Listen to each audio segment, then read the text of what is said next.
Hi, Mike from Canavan Wealth here. Wanted to talk a bit about inflation, what's going on with the current situation. This article from the Wall Street Journal did a really good job of talking about all the various parts of inflation.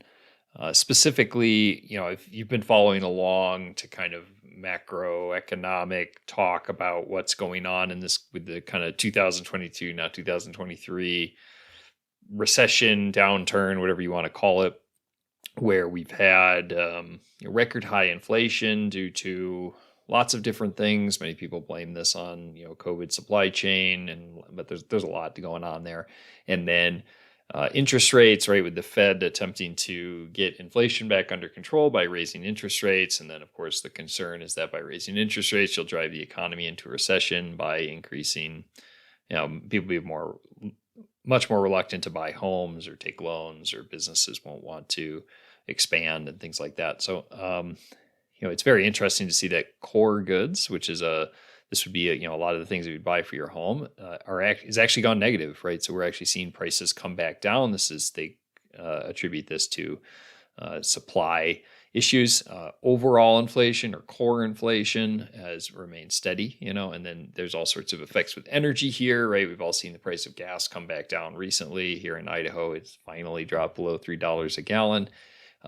So inflation is, the general premise of this is that it's staying constant in core, and then various sectors are dropping. But you saw those sectors be very high. Energy isn't on here, but you would have seen energy be very, very high.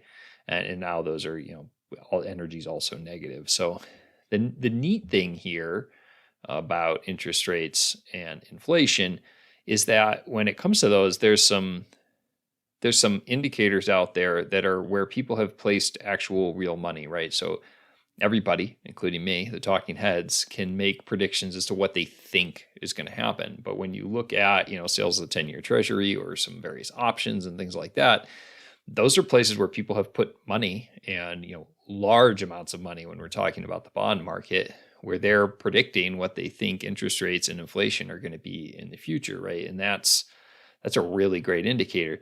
This is, I think, fascinating to me, which is the 10-year treasury has been coming down recently, despite the fact that we know interest rates are going to continue to go up, at least in the near term, right? We don't have any expectation that in the next few Fed meetings that they're not going to raise interest rates. Probably not what we saw last year, but we do expect quarter raises or raises. So this is because, in the future, 4 to 5 years from now, they do not expect interest rates or inflation to be where they are. They will be lower.